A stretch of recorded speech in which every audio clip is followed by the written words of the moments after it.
1446ኛው የኢድ አልፈጥር በዓል ነገ እሁድ እንደሚከበር የኢትዮጵያ እስልምና ጉዳዮች ጠቅላይ ሸሪዓ ፍርድ ቤት አስታውቋል። በተያያዘም 1446ኛውን ዓመተ ሂጅራ የኢድ አልፈጥር በዓል አስመልክቶ የጠቅላይ ምክር ቤቱ ፕሬዝዳንት ሼህ ሀጂ ኢብራሂም ቱፋ የእንኳን አደረሳችሁ መልእክት አስተላልፈዋል። ታላቁን ኢድ አልፈጥር በቅተናል፣ ደርሰናል። ይሄንን በአላህ ቁድራ በአላህ ፍቃድ ነው፣ በእኛ ችሎታ አይደለም። ይሄንን ያደረሰንን ጌታ ምስጋና ይገባው እያልን በሰላም በደስታ በፍቅር በአንድነት እንኳን አደረሰን እንኳን አደረሳችሁ ለማለት ወዳለሁ።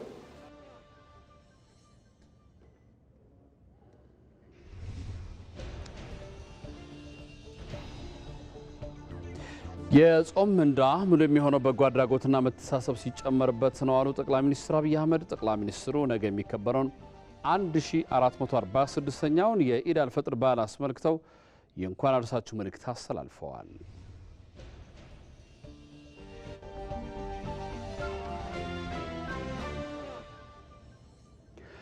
ከታላቁ ህዳሴ ግድብ የሚገኘው ኃይል የኢኮኖሚ ጥንካሬን ይሰጣል ሲሉ የግድቡ የድርድር ቴክኒክ ኮሚቴ አባል ተናገሩ።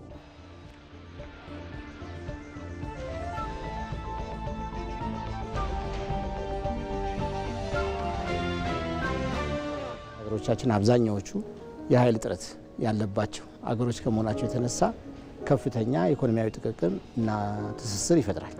ይሄ ኢኮኖሚያዊ ትስስር ደግሞ የሰላም የፖለቲካም የሌሎችንም ህብረትና አንድነትን ይፈጥራል ማለት ነው።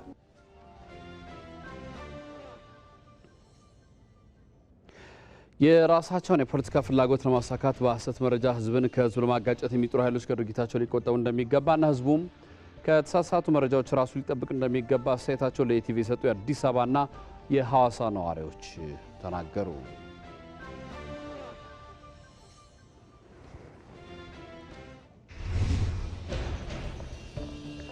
በማይናማር በተከሰተው ርዕደ መሬት ሳቢያ የሟቾች ቁጥር ከ1600 በላይ ደረሰ የሚሉት ዋና ዋናዎቹ ናቸው።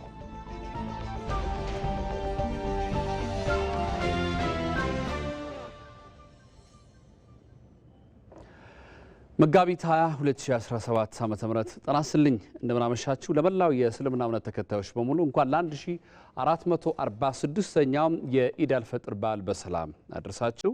የኢትዮጵያ ቴሌቪዥን ነው። ከሰዓቱ ዜናዎች ጋር አንተነህ ደግፌ ነኝ። አብራችሁን ቆዩ።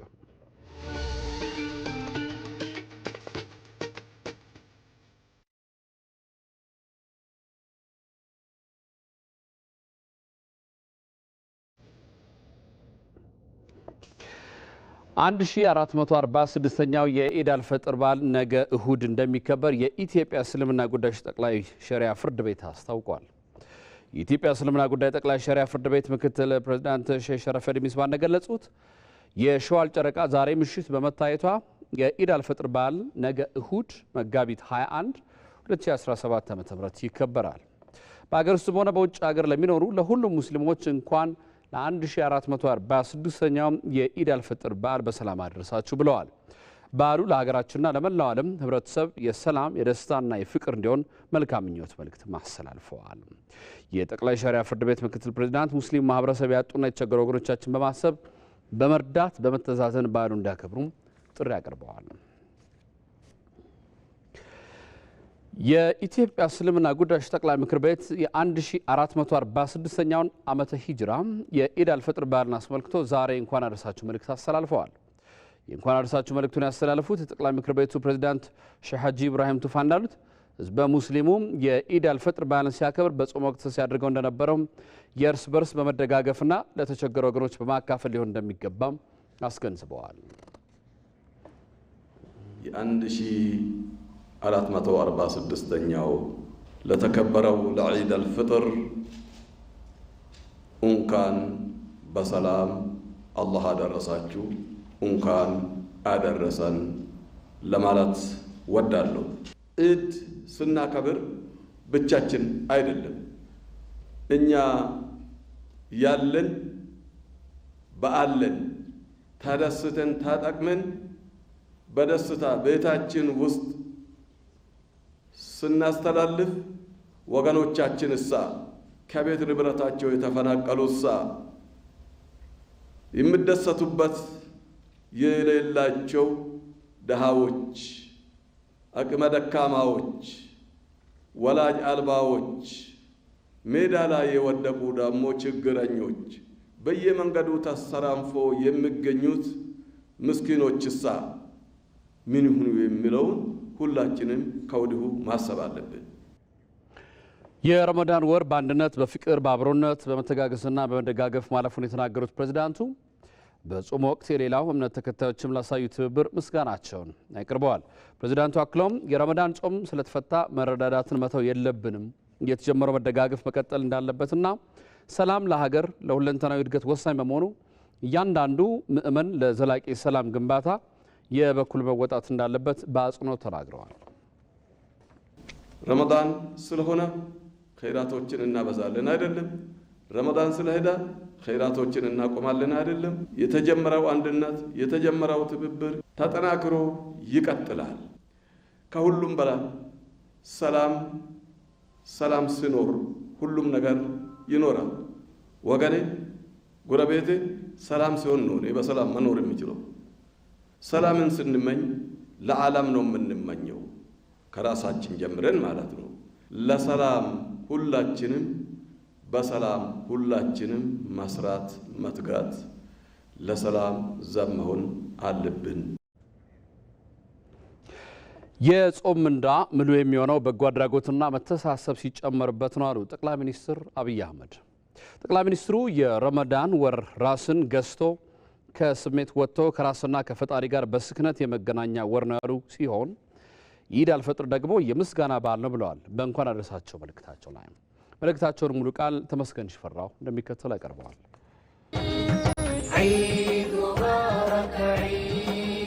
እንኳን ለ1446ኛው የኢድ አልፈጥር በዓል አደረሳቸው።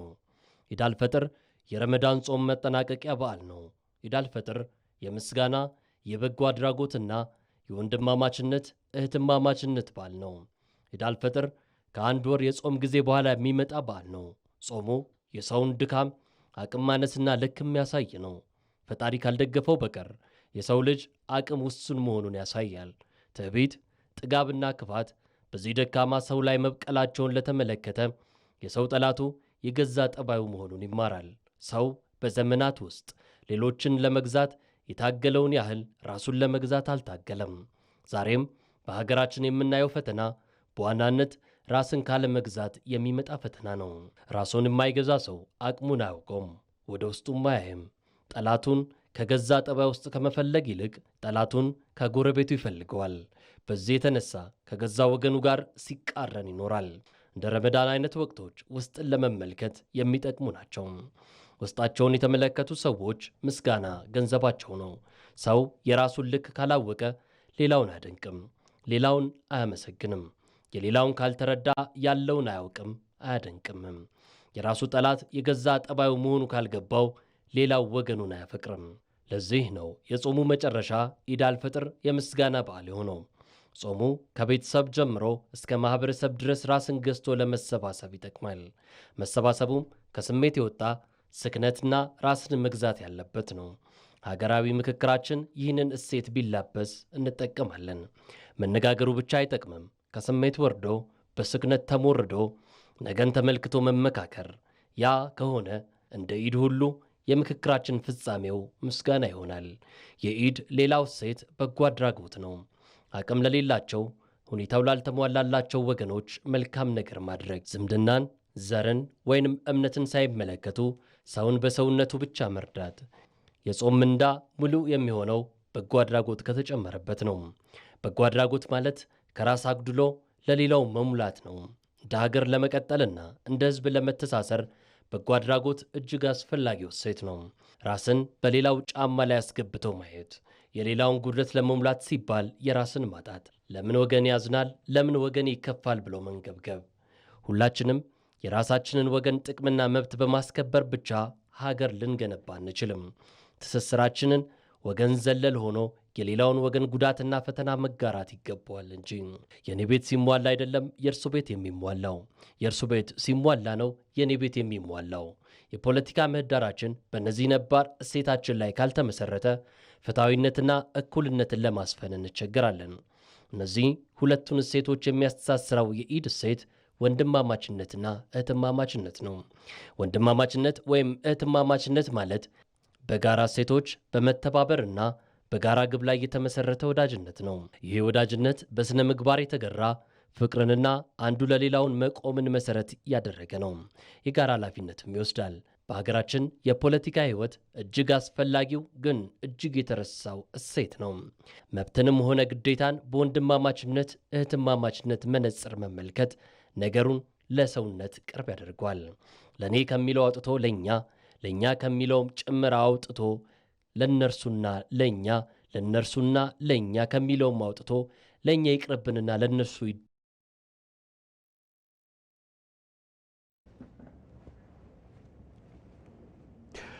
በረመዳን ወር የተገኘውን መንፈሳዊ በረከት ጠብቆ ማስቀጠል ፈጣሪ ከሁሉም ሙስሊም የሚጠብቀው ተግባር መሆኑን የኢትዮጵያ ሃይማኖት ተቋማት ጉባኤ ገለጸ። የኢትዮጵያ ሃይማኖት ተቋማት ጉባኤ 1446ኛው የኢድ አልፈጥር በዓል ምክንያት ማድረግ ለመላው ኢትዮጵያ ሙስሊሞች የእንኳን አደረሳችሁ መልእክት አስተላልፈዋል። በዚህም በመላው ሙስሊም ዘንድ በናፍቆት የሚጠበቀው የረመዳን ወር የጀሃነም በሮች የሚዘጉበትና የጀነት በሮች የሚከፈቱበት የእዝነት የጸጋና የመንፈሳዊ በረከት ወር መሆኑን ገልጿል።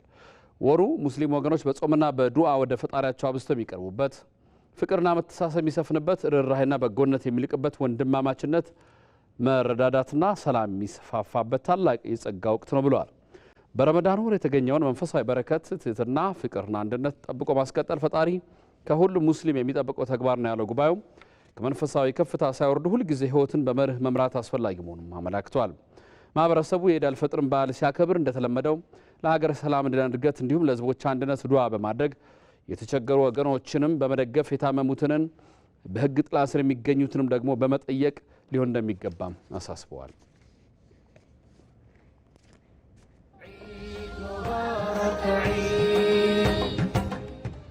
بسم الله الرحمن الرحيم الحمد لله رب العالمين وصلى الله وسلم على نبينا محمد وعلى آله وصحبه أجمعين ለመላው ሙስሊሞቻችን በሀገር ውስጥም በሀገር ውጭም ያላችሁ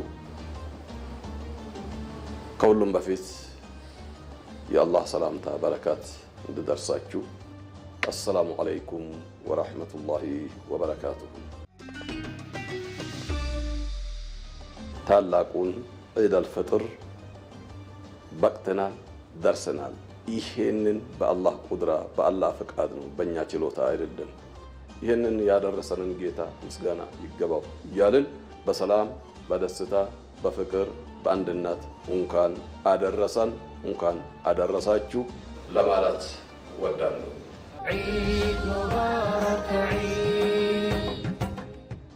ረመዳን ብቻ ውስጥ ሳይሆን ረመዳን ሲወጣ ይሄ ተጠናክሮ አብሮነቱ፣ ፍቅሩ፣ አንድነቱ ተጠናክሮ መቀጠል አለበት። አላህ ሱብሓነሁ ወተዓላ በቁርአን ለነቢያችን ሰለላሁ ዐለይሂ ወሰለም የሚለው ነገር ቢኖርም ይሄ ነው። ወዕቡድ ረበከ ሐታ የእትየከል የቂን። የሚመለከው ውርስ ሳይሆን አላህ ነው። አላህ ሁሌ አለ። አላህ ደግሞ መልካም ነገር ነው የሚወደው፣ ሰላምን ነው የሚወደው፣ መተባበርን ነው የሚወደው፣ አንድነትን ነው የሚወደው። ወደዛው ነው የሚያመራን። አላህ ሱብሓነሁ ወተዓላ ፍትሐዊን ሲያሰፍን በዚች ምድር ላይ ሁላችንም ማንም ቢሆን ማንም ፍትሐዊነትን አጠናክረን በፍትሐዊነት እንድንሄድ እንድንሰራ እንድንመራ ነው አላህ ሱብሓነሁ ወተዓላ ያረጋገጠልን። በሀገራችን ይህንኑ ነው የምታረጋግጠው ማለት ነቢያችን ሰለላሁ ዐለይሂ ወሰለም በዛ በገዛ ሀገራቸው ሲጨነቁ ሲቸገሩ ሲዘረፉ ወዴት ነው ሰሃቦቻቸውን ያመሩት? ፍትሐዊ አገር አለች፣ የእውነት አገር አለች፣ ኢትዮጵያ የምትባል ሀበሻ የምትባል የእውነት አገር አለች። ኢትዮጵያ የምትባል ፍትሐዊ አገር አለች። ኢትዮጵያ የምትባል ፍትሃዊ መሪ ያላት አለችና ሄዱ ወደዛ ሄዱና ጊዜው እስከሚያልፍልን ድረስ እዛ ተጠለሉ ብሎ ነው ነብያችን ሰለላሁ ዐለይሂ ወሰለም ሰሃቦቻችን ወደዚህ ያመሩት። ይህንን ያለ ነብያችን ሰለላሁ ዐለይሂ ወሰለም በራሳቸው አንደበት ሳይሆን አላህ ሱብሓነሁ ወተዓላ አዟቸው ነው እንዲህ ባል ብሎ አላህ ነው ለዚች ሀገር ለዚች ምድር የኡነት ምድር ብሎ የመሰከረልን። ለአንድም ሀገር እንዲህ የተባለ አይደለም በዓለም ደረጃ ማለት ነው። እንዲህ ያለ ሀገር ውስጥ ነው አላህ ሱብሓነሁ ወተዓላ የፈጠረን። እንድች ያለች ሀገር ነው አላህ ሱብሓነሁ ወተዓላ እንድንታደል ያደረገንና እንዲህ ያለ ወርቃማ አገር ይዘን እኛ መዋጋትም ሆነ መባላት ይብቃ።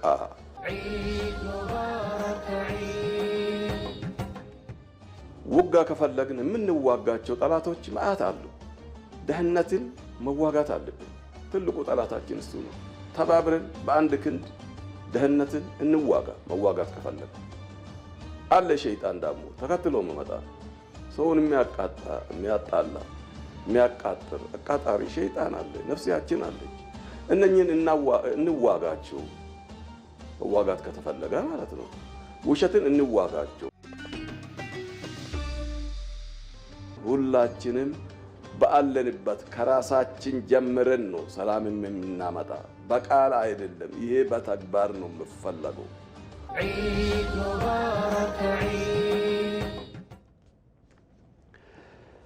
በነገው ዕለት የሚከበረውን የኢድ አልፈጥር በዓል ምክንያት በማድረግ ከሌሊቱ 12 ሰዓት ላይ 9 ጊዜ መድፍ እንደሚተኮስ በመከላከያ ሚኒስቴር የስነ ልቦና ግንባታ ዋና ዳይሬክቶሬት አስታውቋል።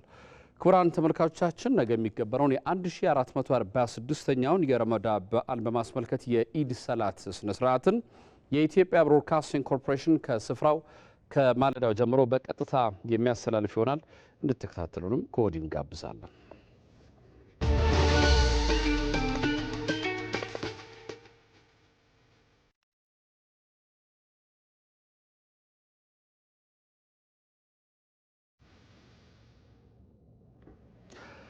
ተመልሰናል።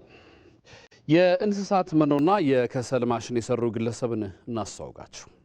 ዮናስ ጡመ ይባላሉ። የሰሩት ማሽን ሴሚ አውቶሜት ቻርኮል ኤንድ አኒማል ፊድ ፕሮዳክሽን ይባላል።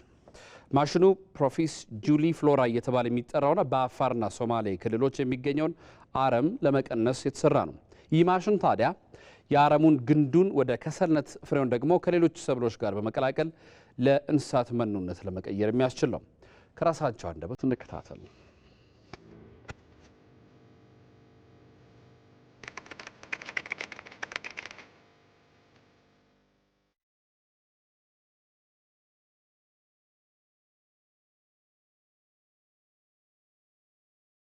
እኛ የሰራነው ማሽን ሰሚ አውቶሜትድ ቻርኮል ኤንድ አኒማል ፊድ ፕሮዳክሽን ማሽን ነው። ይህን ስንሰራ እንደ ቲም ነው የሰራነው። እዚህ ከተለያዩ ክልሎች የተወጣጣነን።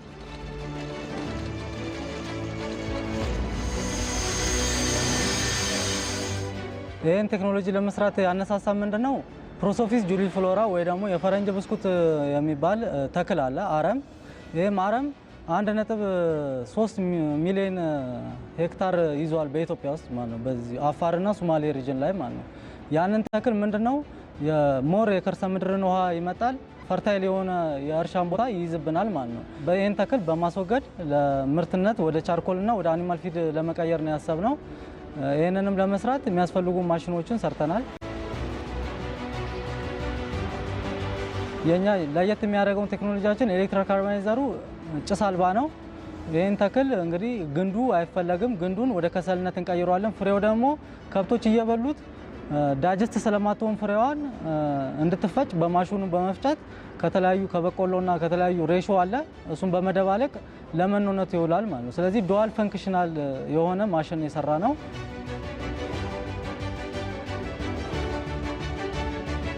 ዳዩን በመቀያየር በቀላሉ በማጽዳት ሁለት ነገር እንዲሰራ ነው ያደረግነው። ይህም እኛ ስንሰራው ፕሮዳክሽን ኮስታችን 1.3 ነው፣ ወደ ማርኬት ስናወጣ 1.8 ነው። ይሄን ከውጪው ጋር ዲፈረንሱን ስናየው ወደ 21 ሚሊዮን አካባቢ ዲፈረንስ አለው ማለት ነው። ይሄንንም የውጭ ምንዛሬ ማስቀረት ችለናል።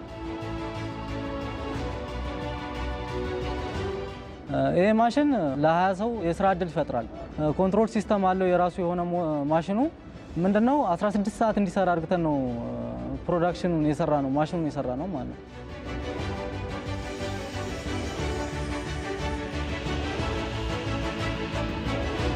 በቀላሉ ደግሞ ሜንቴናንስ ማኑዋል፣ ኦፕሬሽን ማኑዋል አለው። ለአንድ አመት ጋራንቲ እንሰጣለን። ይሄ ምንድነው በኦሮምኛ በአማርኛና በእንግሊዝኛ የተዘጋጀለት ማኑዋሎች አሉ። በቀላሉ ሜንቴን እያደረግን እያጸዳን ሁለት ነገር ፈንክሽን ማድረግ እንችላለን። ፕሮፊታብል ነው።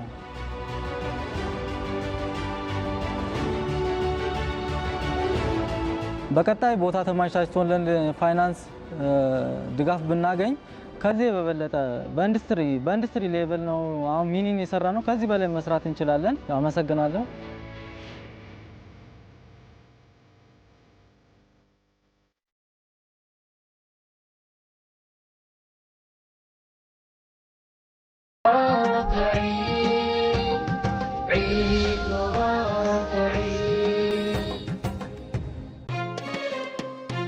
ኢማን አላብሱን ስለሄደው ወር ቀልባችን ታርቀን በእምነት እንድንበረታ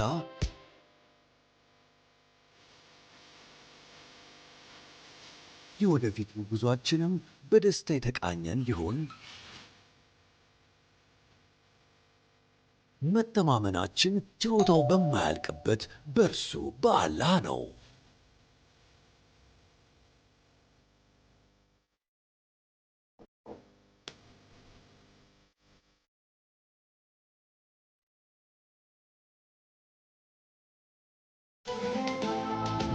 እንኳን ለ1446ኛው የኢድ አልፈጥር በዓል በሰላም አደረሳችሁ።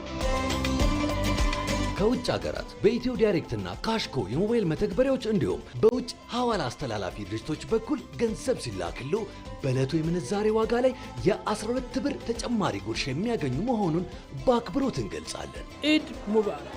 ሲቢ ኑር የተሟላ ከወለድ ነፃ የባንክ አገልግሎት። የኢትዮጵያ ንግድ ባንክ ሁሌም የሚተማመኑበት ባንክ። ዒድ ሙባረክ ዒድ ሙባረክ። መገናኛ ብዙሃን የሚያሰራጯቸውን ይዘቶች በትኩረት ሊመረምሩና የሐሰተኛ መረጃ ምንጭ ከመሆን ሊቆጠቡ እንደሚገባ ተገለጸ። ማህበረሰቡም በማህበራዊ ሚዲያ የሚሰራጩ መረጃዎችን በአስተዋይነት ሊያጤን እንደሚገባ ከኢቲቪ ጋር ቆይታ ያደረጉት የወላይታ ሶዶ ዩኒቨርሲቲ የኮሚኒኬሽንና ዝግጁነት መምህርና ተመራማሪ ተናግረዋል። ሩት ወርቁ ተጨማሪ አላት። መገናኛ ብዙሃን መረጃን ለሕዝብ ከማድረስ ሚናቸው በዘለለ ሀገራዊ መግባባትን መፍጠር፣ ሕዝብን ከሕዝብ ማስተሳሰርና የሀገር ግንባታ ላይ መሳተፍ እንደሚጠበቅባቸው የዘርፉ ባለሙያዎች ያስተምራሉ። ምክንያቱም ደግሞ መገናኛ ብዙሃን ግጭትን ማባባስ፣ የሐሰት መረጃን ማሰራጨትና የሚያለያዩ ጉዳዮች ላይ መስራት ከጀመሩ ሊያደርሱት የሚችሉት ጉዳት ከፍተኛ እንደሆነ የዘርፉ ባለሙያዎች ያስረዳሉ። ከሰሞኑ የብርቱካን ጉዳይ ከዚሁ የሚቀዳ እንደሆነ በመጥቀስ የኢትዮጵያ ቴሌቪዥን በወላይታ ሶዶ ዩኒቨርሲቲ የኮሚኒኬሽንና ሕዝብ ግንኙነት ትምህርት ክፍል መምህርና ተመራማሪ ከሆኑት ዶክተር ተሻለ ተገኔ ጋር ቆይታ አድርጓል። መገናኛ ብዙሃን ግጭት ቀስቃሽ ሊሆኑ የሚችሉ ጉዳዮችን ሊያጤኑና ከመዘገብ ሊቆጠቡ እንደሚገባ መምህሩ አንስተዋል። መገናኛ ብዙሃን በተለይም ግጭት ቀስቃሽ ከሆኑ አብሮ እርስ በርስ አብሮ ተከባብሮ በሚኖሩ ህዝቦች መካከል መጠራጠርን፣ ቁርሾን የሚፈጥሩ ነገሮችን ከማድረግ አኳያ ሊቆጠቡ እና እንደዚህ አይነት የሚከሰቱ ነገሮችን መገናኛ ብዙሃን በአስተውሎት መዘገብ ማየት ይጠበቅባቸዋል ብዬ አስባለሁ። መገናኛ ብዙሃን ተመልካችን ስሜታዊ ሊያደርጉና በሐሰተኛ መረጃዎች ወዳልተገባ ሁኔታ ሊመሩ የሚችሉ ዘገባዎችን ሊመረምሩ እንደሚገባም ጠቁመዋል። እንደዚህ አይነት በቀላሉ የህብረተሰቡን ስሜት ኢሞሽን ይዞ ሊሄድ የሚችሉ ዘገባዎችን ከመዘገብ በተለይም የዜና ይዘቶችን፣ የፕሮግራም ይዘቶችን በአጠቃላይ ይዘት ላይ አቀራረባቸው ጭምር ሴንሴሽናላይዝ የማይሆኑ አይነት ቢሆኑ ይመከራል። ሰሞኑን የምናየው እሱ ስለሆነ ከዛ ባለፈ መገናኛ ብዙሃን በተለይ ሜይንስትሪም ሚዲያው አካባቢ ያሉ ሰዎች ለሐሰተኛ መረጃ ስርጭት ግብዓት የሚሆኑ ነገሮችን ከመፍጠር ቢቆጠቡ ብዬ አስባለሁ። ከህፃናትም ስነ ልቦና፣ ከሴቶችም ስነ ልቦና እንደዚሁም ደግሞ በሚዲያ ዘገባ ምክንያት ስነ ልቦናቸው በቀላሉ ሊጎዱ የሚችሉ ማህበረሰቦችን ያገናዘበ መሆን አለበት። በተለይ በማህበራዊ ሚዲያ የሚሰራጩ መረጃዎችን ማህበረሰቡ በአስተዋይነት ሊመለከትና ከሁሉም አቅጣጫ እንዲያጤንም ጥሪ አቅርበዋል። በተለይም ደግሞ ህፃናትና ሴቶችን ተጠቅሞ እንደዚህ አይነት ፖለቲካዊ ግብ ለማሳካት የሚደረጉ ጥረቶች የሚበረታቱ አይደሉም። እነዚህ አሁን የሚቀርቡ በሁለቱም በኩል የሚቀርቡ መረጃዎችን ህብረተሰቡ በማስተዋል ማጤን ያስፈልጋል። ከዚህ ጀርባ ምንድን ነው ያለው እውነቱ የቱ ጋ ነው ያለው የሚለው ማሳየት መቻል አለበት። ሚዲያው ለዚህ በቂ የሆኑ መረጃዎችን እየሰጠ ግብዓት የሚሆን ነገር ማቅረብ አለበት ብዬ አምናለሁ። መገናኛ ብዙሃን ሰላምን የሚያጸኑና አብሮ መኖርን የሚያጎለብቱ ይዘቶችን በትኩረት ሊሰሩባቸው እንደሚገባም ተጠቁሟል። የራሳቸውን የፖለቲካ ፍላጎት ለማሳካት በሐሰት መረጃ ህዝብን ከህዝብ ለማጋጨት የሚጥሩ ኃይሎች ከድርጊታቸው ሊቆጠቡ እንደሚገባ ተገለጸ። ኢቢሲ ያነጋገራቸው የአዲስ አበባ ከተማ ነዋሪዎች በህዝብ ዘንድ ግጭት ለመፍጠር የሚጥሩ ኃይሎች ከድርጊታቸው ሊቆጠቡ ይገባል ብለዋል። ሴቶችና ህጻናትን ለፍላጎታቸው ማስፈጸሚያ መጠቀም አግባብ አለመሆኑን ተናግረዋል። መስከረም ቸርነት አስተያየቶቹን አሰባስባለች። ዓላማቸውን ለማሳካት ብለው የሰሩ ስራ እንዲህ ነው ሊባል የማይችል ትልቅ የሆነ ክህደት ጭምር የታከለበት የፖለቲካ ምህዳሩን አለመረዳት ጭምር ነው እዚህ ጋር ማለት። ምክንያቱም የእነሱን ዓላማ ለማሳካት በሚል የማህበረሰቡን ኑሮ አጠቃላይ ሁኔታን የመበጥበጥና ያለውን ነገር የማሳየትና የመስራት ስራ ነው የሰሩትና ለነሱ መስሏቸው ሊሆን ይችላል። ማህበረሰቡ ኦልሬዲ ነቅቷል። አዳዲስ መረጃዎችን በየዕለት የሚፈልግበት መንገድ አለና ከዛ አንጻር መስሏቸው ነበረ፣ ግን አልተሳካላቸውም። ይህን አጀንዳ ደግሞ እንደ ፖለቲካ ቀውስ ለመፍጠር የተደረገው ነገር ያው በጣም የሚያሳፍር ነው። ከዛ በተጨማሪ ደግሞ ሴቶቻችንን በእንደዚህ አይነት ዓላማ አድርጎ ታርጌት አድርጎ እንደዚህ አይነት አጀንዳ ውስጥ መክተት ትንሽ ያው ከሰብአዊነትም የሚጠበቅም አይደለም።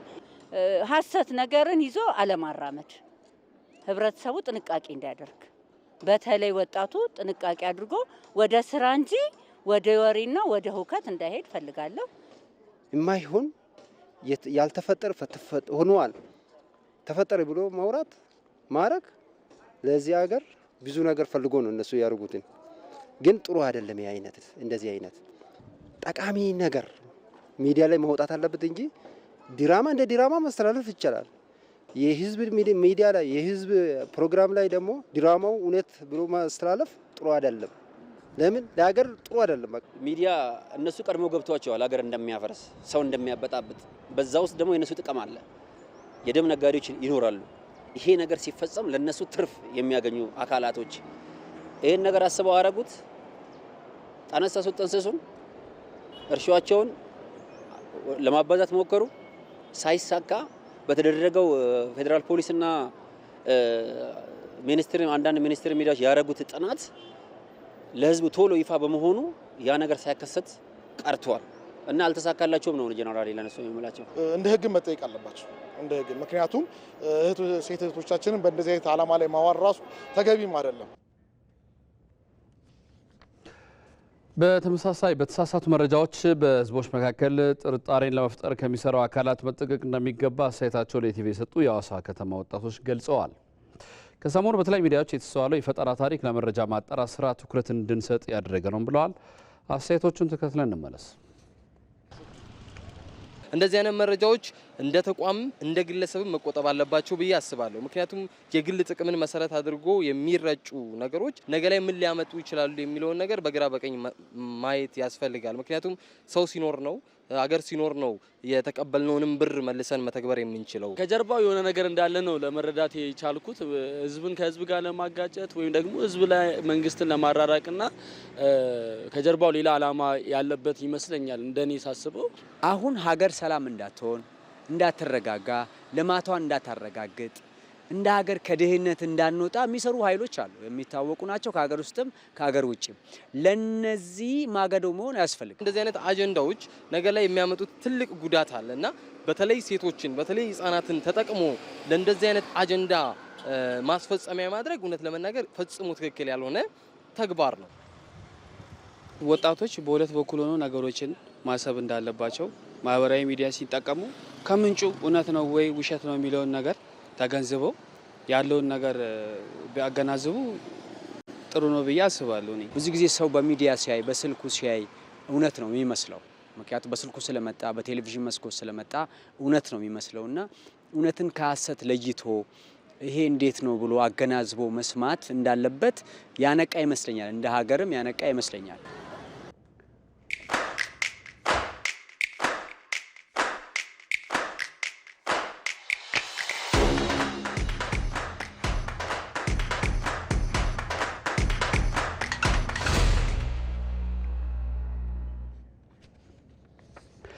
የኢትዮጵያ ታምርት ንቅናቄ የአምራች ኢንዱስትሪውን አቅም በማሳደግ የገቢ ምርትን እየተካ መሆኑ ተገለጸ። ንቅናቄው የአምራች ኢንዱስትሪዎችን ለአጠቃላይ ሀገራዊ እድገት ያለውን ድርሻ ማሳደጉም ተገልጿል። መሐመድ አልቃድር ተጨማሪ አለው። ዓመታት በዓለም ላይ የኮቪድ ተጽዕኖ በሀገር ቤት ደግሞ የሰሜኑ ጦርነት በሀገሪቱ ኢኮኖሚ ላይ ፈተናን ደቅኖ ቆይቷል። በተለይም ለወትሮ ጠንካራ ያልነበረው የኢንዱስትሪ ዘርፍ ክፉኛ ተጎጂ ሆኖ ነበር። ይህንን የአምራች ኢንዱስትሪውን ዘርፍ ለመታደግ ብሎም ምርታማነትን ለመጨመርና የማምረት አቅምን ከፍ ለማድረግ የስራ ዕድልንም ለመፍጠር የኢትዮጵያ ታምርት ንቅናቄ በትልቁ መፍትሄ ተደርጎ ቀረበ። ለ10 ዓመታት የሚቀጥለው ይህ ንቅናቄ የአምራች ኢንዱስትሪውን የማምረት አቅም ከፍ በማድረግ ኢትዮጵያ በዘርፉ ልታስመዘግበው የወጠነችውን ዓላማ የሚያሳካ እንዲሆን ተስፋ ተጥሎበታል። ኢትዮጵያን የአፍሪካ የብልጽግና ተምሳሌት እናደርጋለን በሚል በ2014 ዓመተ ምህረት የኢትዮጵያ ታምርት ንቅናቄን የጀመር ነው። ስንጀምር ሰፊ ገበያ፣ አማራጭ ግብዓት፣ አስተማማኝ ኃይል ምንጭ፣ ፈጥኖ ሰልጥኖ ለስራ የሚውል ጉልበት ከዲጂታል ዘመን ጋር ተደምሮ ኢንዱስትሪን በማስፋት የዘመናት ስብራታችን እንደሚጠግን በመተማመን ነው።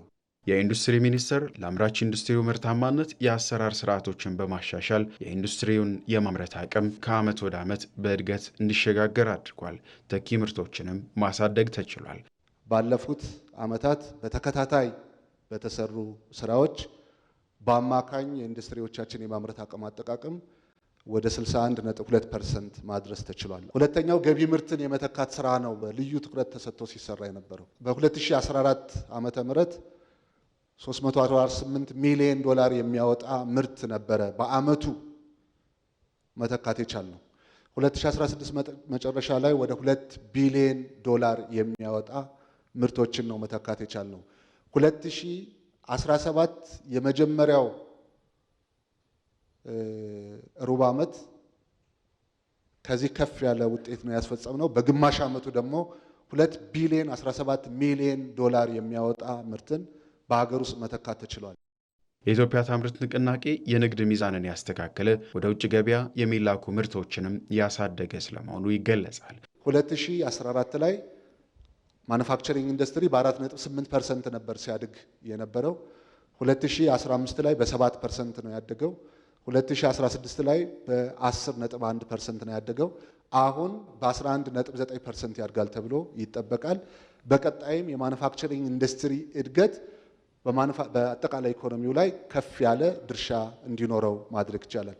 የዓለምን ታሪክ መቀየሩ የሚነገርለት የኢንዱስትሪ አብዮት ሀገራትን ፈርጣማ እንዲሆኑ አድርጓቸዋል። ከዚህ አንጻር ለኢትዮጵያም ዘርፉ የሚያስፈልጋት ነው።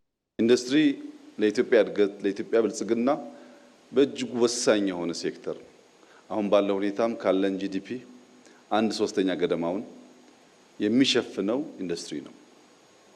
ኢንዱስትሪ ለማስፋት ምን ያስፈልጋል ያላችሁኝ እንደሆነ አንደኛ ግብአት ነው የሚያስፈልገው።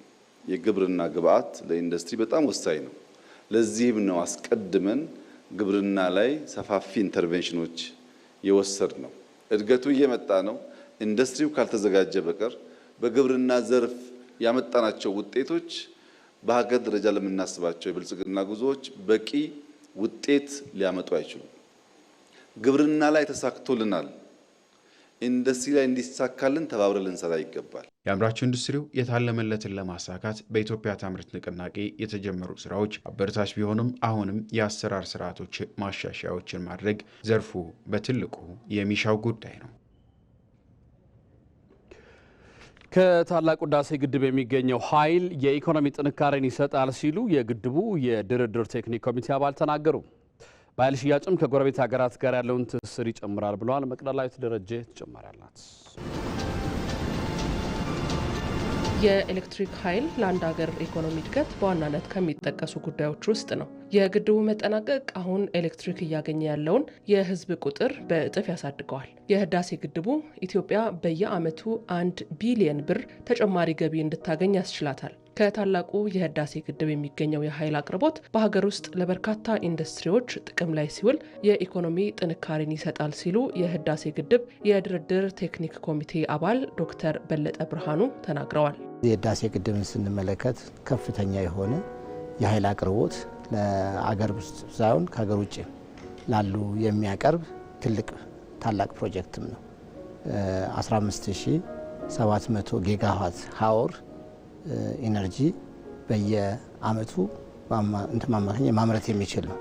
ይሄ ኢነርጂ ደግሞ ማለት ይሄን አይነት ኃይል አገኘን ማለት በርካታ ልማቶችን፣ ኢንዱስትሪዎችን መሸፈን የሚችል ብዙ አግሮ ኢንዱስትሪና ሌሎች ተዛማጅነት ያላቸው ኢንዱስትሪዎች በኃይል ፍላጎት ምክንያት ነው የሚሰማሩትና ያ መምጣቱ ኢኮኖሚካሊ ስትሬንግዝ ይፈጥራል።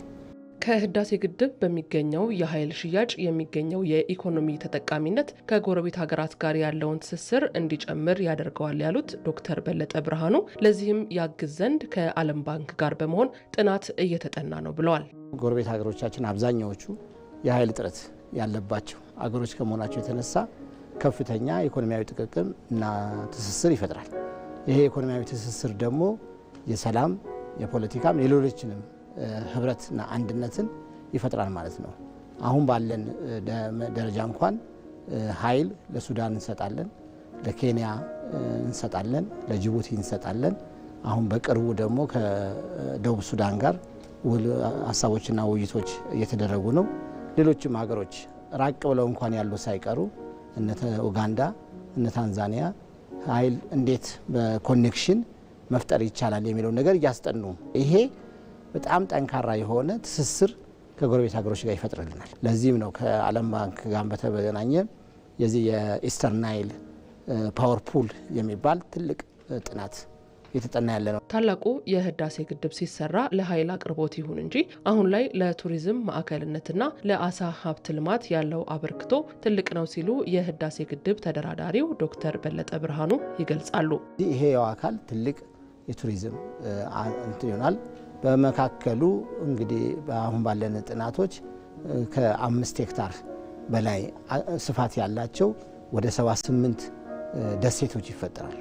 እነዚህ ደሴቶች ብዙ ጊዜ ለሪክሬሽናል ሲስተም ለመዝናኛነት አልፎም ለመስኖ አጠቃቀምም የሚውሉበት እድል አላቸው። ይሄ ኢኮኖሚካል ምርታ ይፈጥራል ማለት። ሌላው የውሃ አካላት ባሉበት ቦታ ላይ ትልቅ ልማት የሚሆነው የአሳ ልማት ነው። የአሳ ልማቱ በጣም በስፋት መሄድ የሚችልበት ነው። ተወሰኑ ጥናቶች በቁጥር እንደሚያሳዩን ከ7000 ቶን በአመት የሚመረትበት እድል አለው ከህዳሴ ማለት ነው። ስለዚህ ይሄ 7000 ቶን አመጣን ማለት በአሳ ልማት ውስጥ ትልቅ ምርት አግሮ ኢንዱስትሪያችን ይቀይራል። እሱና አያይዘን ኃይል አጠገቡ ስላለ የአሳ ማቀነባበሪያና የተገናኙ የአግሮ ኢንዱስትሪ ፕሮዳክሽኖች መስራት እንችላለን። ለጤና ስርዓት መዘመንና ለግብርና ምርታማነት መጨመር የኤሌክትሪክ ኃይል ከፍተኛ አስተዋጽኦ አለው ሲሉ የቀድሞው የውሃና ኢነርጂ ሚኒስትር ዶክተር ኢንጂነር ስለሺ በቀለ ገልጸዋል። ኤሌክትሪክ ከሌለ ጤና ልታስፋፋ አትችልም። ስለዚህ እያንዳንዱ ኢትዮጵያዊ ዜጋ የህይወት ጥያቄ ውስጥ ይገባል ማለት ነው። በበሽታ የመሞት የመኖር ያለመኖር። ሁለተኛ ኤሌክትሪክ ሲኖርህ ኢነርጂ ሲኖርህ ውሃ ፓምፕ ማድረግ ትችላለህ። ንጹህ ውሃ ማቅረብ ትችላለህ። ንጹህ ውሃ መጠጣት ደግሞ የዓለም ሁሉ የተቀበለው ሰብአዊ መብት ጉዳይ ነው። ያ ንጹህ ውሃ የማያገኝ ሰው በውሃ ወለድ በሽታ በእኛ ሀገር ኬዝ እስከ 70% የሚደርሰው በውሃ ወለድ በሽታ የሚሰቃይ ህዝብ ነው። ይሄ የህልውና ጥያቄ አይደለም።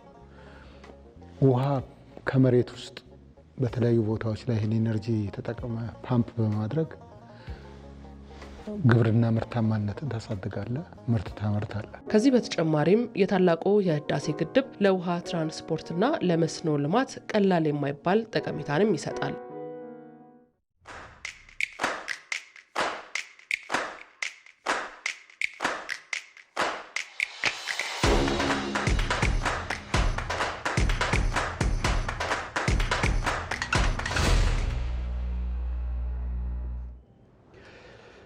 የሀገር መከላከያ ሰራዊት ህዝብና መንግስት የሚሰጡን ተልዕኮ በአኩሪ ተጋር ለሚፈጽም ነው ሲሉ የፌዴራል መከላከያ ዘመቻ ዋና መምሪያ ኃላፊ ሌተናል ጀነራል በላይ ስዩም ተናገሩ።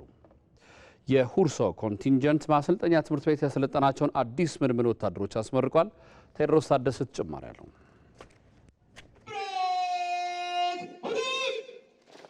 በኢፌዴሪ መከላከያ ሰራዊት የሁርሶ ኮንቲንጀንት ማሰልጠኛ ትምህርት ቤት ለ9ኛ ዙር ያሰለጠናቸውን አዲስ ምልምል ሰልጣኞች ባስመረቀበት ወቅት የተገኙት የመከላከያ ዘመቻ ዋና መምሪያ ኃላፊ ሌተናል ጀነራል በላይ ስዩም ሀገር ታፍራና ተጠብቃ የምትኖረው የሀገርን ነጻነት ዋጋ የሚረዳ የሰለጠነ ሰራዊት ሲኖር መሆኑን ተናግረዋል። የሀገር መከላከያ ሰራዊት በተለይ የሀገር ልማት ጸር የሆኑ አካላትን በመደምሰስ አኩሪ ድል ሲያስመዘግብ ቆይቷል ያሉት ኃላፊው ሰራዊቱ በውጭና በሀገር ውስጥ የሚገኙ ጽንፈኞችን በመዋጋት ሀገርና ሕዝብን በመታደግ ላይ ይገኛል ብለዋል።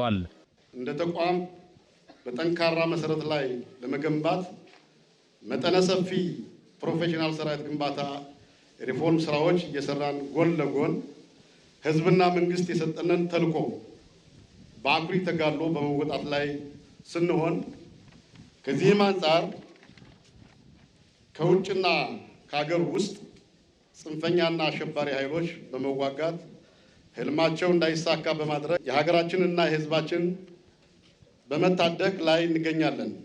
የዕለቱ ተመራቂ ምልምል ወታደሮችም በሚመደቡበት የሰራዊቱ ክፍሎች የሚጠበቅባቸውን ኃላፊነት በላቀ ሀገራዊ ስሜት እንዲወጡ የሥራ መመሪያ ተሰጥቷል።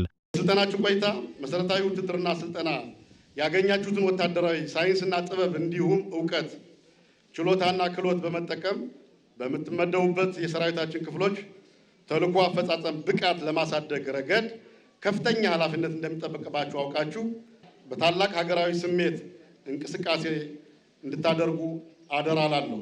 ማሰልጠኛ ትምህርት ቤቱ ግዳጃቸውን በብቃት የሚፈጽሙ የሰራዊት አባላትን እያፈራ የሚገኝ ጠንካራ ማሰልጠኛ ተቋም መሆኑን የሁርሶ ኮንቲንጀንት ማሰልጠኛ ትምህርት ቤት አዛዥ ኮሎኔል አዲሱ ተርፋሳ ተናግረዋል። ማሰልጠኛ ትምህርት ቤቱ በሚያስመርቃቸው ወጣት ኃይል በነባሩ ሰራዊት ሞራል ላይ የራሱን አዋህዶ አኩሪ ገድል ሰርቷል፣ እየሰራም ይገኛል። በዚህ ረገድ የኮንቲንጀንት ማሰልጠኛ ትምህርት ቤት ሰልጣኞችን በብቃት በመገንባት የመዋጋት አቅማቸውን በማሳደግ ሀገራቸውን እንዲወዱና ተቋማቸው የሚሰጣቸውን ግዳጅ በታማኝነትና በጀግንነት በጽናት እንዲፈጽሙ ከፍተኛ ጥረት አድርጓል። ተመራቂዎቹ ልዩ ልዩ የሙያ ትምህርቶችንና የተግባር ስልጠናዎችን በተሳካ ሁኔታ ያጠናቀቁ መሆናቸውም ተገልጿል።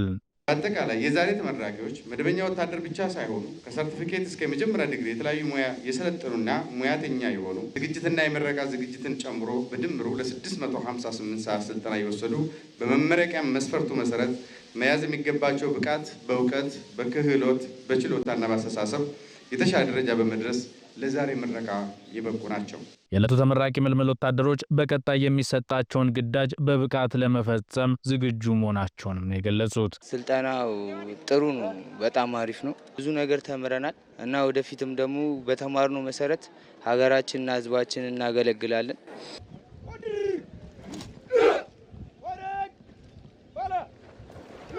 በአንድነት ኢትዮጵያን ለመጠበቅ ብዙ ኃላፊነት እንደሚሰማን ነው።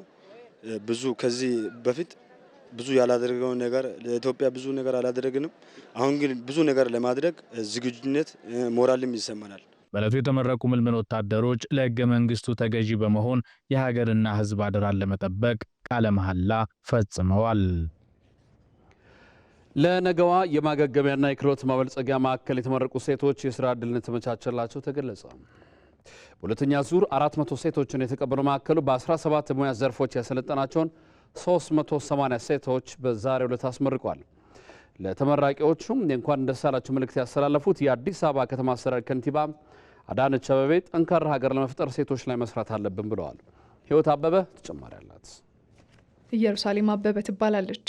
ገና በልጅነቷ ነው ወላጅ እናቷ ለቤተሰቦቿ ሰጥታት ወደ ውጭ ሀገር ስደትን የመረጠችው። ታዲያ ቤት ውስጥ ያለ ወላጅ መኖር የከበዳት ኢየሩሳሌም ፊደል በምትቆጥርበት እድሜዋ ጎዳና ላይ ወጥታ በዛው ቀረች። ገና በለጋ እድሜዋም ብዙ መከራን አሳለፈች። እናቴ ውጭ ሀገር ነበረች። ተሰዳ ነው 1 ዓመት ሆኛ ታኝ ሄደችው ለዘመዶቿ። ቤት ዘመዶቿ በጣም ሱሰኙ ስለነው ሱስም የለበድኩት በ6 ዓመቴ ነው። ማንም አያምንም ስልሽ የለመድኩት በ6 ዓመቴ ነውና እንደዚህ ጎዳና ላይ ነው የምንተኛው። በመደዳ ነው የምንተኛው። የጎዳና ህይወት ብዙ ነገሯን ያሳጣት ይህች ታዳጊ ጓደኞቿ ምክንያት ሆነዋት ለነገዋ የማገገሚያና የክህሎት ማበልጸጊያ ማዕከል ገብታ በመረጠችው ሙያ ተምራ ከጓደኞቿ ጋር ለመመረቅ በቅታለች። ስኳር ያመኛል፣ መድኃኒቶች በአቅራቢያ ማግኘት አልችልም ነበረ ከዚህ በፊት እና አሁን የምፈልገውን ነገር የምፈልገውን ስልጠና ነው፣ ሹራብ ስልጠና ነው። ሶሴን አልፍ ያለው ስራ እንደተገኘልኝ ተነግሮኛል። በጣም ደስ ብሎኛል። በዚህ ያለፈው ህይወት የነበረኝ አስቸጋሪ ነበረ። በጣም አስቸጋሪና በጣም ፈታኝ የሆነ ህይወት ነበረና አስቸጋሪም ነበር። ከዛ ህይወት ወጥቶ ደግሞ እዚህ ጋር እንደዚህ ቆሞ ለዚህ ክብር ቆሞ በቅቶ እንደዚህ ለዚህ ቀን መድረስ ራሱ በጣም ትልቅ ነገር ነው ለኔ። እዚህ ግቢ መምጣቴ ነው ለዚህ ሁላ ያደረሰኝ። ሴትም ሆነሽ አካል ጉዳተኛ ስትሆኚ ብዙ የሚደርስብሽ ህብረተሰቡ ውስጥ ተቀባይነት ምን ያክል እንዳለሽ በጣም ከባድ ነበር። ልመናም ነበረ። በጣም ብዙ አይነት ህይወቶች ነበሩ። ግን አልሐምዱሊላህ ዛሬ ለዚህ አቁተን ለነገዋ የማገገሚያና የክህሎት ማበልጸጊያ ማዕከል በሁለተኛ ዙር 400 ሴቶችን ተቀብሎ በ17 የስልጠና ዘርፎች 380ዎቹን አስመርቋል። ለተመራቂዎች የእንኳን ደስ አላችሁ መልእክት ያስተላለፉት የአዲስ አበባ ከተማ ከንቲባ አዳነች አቤቤ ማዕከሉ ለዚህ ደረጃ እንዲበቃ ያስቻሉ አካላትን አመስግነው ተመራቂዎች በማዕከሉ በነበራቸው ቆይታ ያሳዩትን ብቃት አድንቀዋል። እነሱ ጋር ችሎታው ስላለ ፍላጎቱ ስላለ እድሉን ካገኙ ለውጥ እንደሚያመጡ ማሳያ ነው። 5 ወር የ45 ቀን የክህሎት የተሃድሶ ስልጠናት አገኙ። ከዛም በኋላ እያንዳንዱን የሙያ ስልጠናቸውን እንደየምርጫቸው አገኙ። የፈጠራ ስራቸውን ጭምር አይተን የመጣ ነው። ወደዚህ ፕሮግራም ስንገባ ምን ያህል ውጤታማ እንደሆኑ ውስጣቸው ያለው ጉጉት፣ ለመቀየር ያላቸው ፍላጎት፣ ፍጥነት የትላንትናውን ችግር ያለፉበት አይመስልም። ይህንን ስናይ የበለጠ ያጠናክረናል። ጠንካራ ሀገር ለመፍጠር ሴቶች ላይ መስራት አለብን ያሉት ከንቲባዋ በበርካታ ችግር ውስጥ የሚገኙ ሴቶችን ተመልክቶ ከማለፍና ከመፍረድ ያለፈ ስራ መስራት አለብን መልእክታቸው ነው። ጠንካራ የበለጸገች ሀገር እንድትኖረን ከፈለግን ሴቶች በተገቢው ሁኔታ በኢኮኖሚ ውስጥ ተገቢውን ስራ የሚሰሩትን ያክል ተጠቃሚ መሆን አለባቸው። ድርሻቸው መከበር አለበት። በምንፈጥረው የስራ እድል ውስጥ ተገቢውን እድል መስጠት ያስፈልጋል። ተመራቂዎቹ የክህሎትና የተግባር ስልጠናዎችን መውሰዳቸውን የተናገሩት የማዕከሉ ዋና ዳይሬክተር ሂርጳሳ ጫላ ተመራቂዎቹ የሙያ መመዘኛዎችን ያለፉ በመሆኑ የስራው እድል ከወዲሁ እንደተመቻቸላቸውም ገልጸዋል። ከሙያ ተቀጥሎ ወደ ስራ መሄድ አለባቸው። ማዕከሉ ከተለያዩ ግለሰቦች፣ ድርጅቶች፣ ባለሀብቶች ጋር በመነጋገር ቢሮዎች ጋር በመነጋገር የውጭ ሀገር ስራ ስምሪት 46 ሰዎች ናቸው። ከነዛ ውጭ ለሁሉም የስራ እድል ተመቻችቷል። የአብዛኛዎቹ ደብዳቤ ዛሬ እዚህ ይዞ መጥተዋል፣ የቅጥር ደብዳቤ ጭምር። ለነገዋ የማገገሚያና የክህሎት ማበልጸጊያ ማዕከል በአስከፊ ህይወት ውስጥ የሚገኙ 1000 ሴቶችን በ3ኛው ዙር ለመቀበል ዝግጁ መሆኑም በመድረኩ ላይ ተገልጿል። ማዕከሉ በመጀመሪያ ዙር 300 ሴቶችን ማስመረቁ ይታወሳል። የውጭ ዜና። በማይናማር በተከሰተ ውርደ መሬት ሳቢያ የሟቾች ቁጥር ከ1600 በላይ መድረሱ ተነገረ። 7.7 ሬክተር ስኬል በተመዘገበው የመሬት መንቀጥቀጥ በሺዎች የሚቆጠሩ ሰዎችን ለጉዳት መዳረጋቸውም ተናግረዋል። የሀገሪቱ መከላከያ እንደገለጸው በርዕደ መሬቱ 1644 ሰዎች ሕይወታቸውን ሲያጡ ከ3400 በላይ የሚሆኑት ደግሞ ጉዳት ደርሶባቸዋል። እስካሁን 139 የሚሆኑ ዜጎች ደብዛቸው መጥፋቱን የተገለጸው በርዕደ መሬቱ ሳቢያ በባንኮክ በደረሰው የህንፃ መደርመስ ቢያንስ 47 ሰዎች በህንፃ ፍርስራሽ ውስጥ ተቀብረው እንደሚገኙም የሀገሪቱ ባለስልጣናት ገልጸዋል። ተጎጂዎችን ከፍርስራሹ ለማውጣትም ርብርብ እየተደረገ መሆኑን የተለያዩ ዓለም አቀፍ ሚዲያዎች ዘግበዋል። ከኢትዮጵያ ቴሌቪዥን የሰዓቱ ዜና አብቅቷል። በድጋሜ ለመላው የእስልምና እምነት ተከታዮች በሙሉ እንኳን ለ1446ኛው የኢድ አልፈጥር በዓል በሰላም አድረሳችሁ። በዓሉ የሰላም፣ የፍቅር፣ የጤና እንዲሆንላችሁ ከልብ እመኛለሁ። አንተነህ ደግፌ ነኝ። ሰላም ደሩ።